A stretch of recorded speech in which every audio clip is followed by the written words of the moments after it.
हानिया आमिर फरहान से, जिनकी हम सफ़र ड्रामे के बाद जोड़ी बहुत ही मशहूर हो गई है आजकल सोशल मीडिया पर।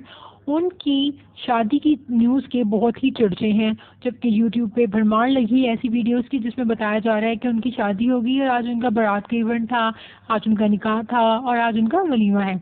लेकिन ये सब फेक न्यूज़ है।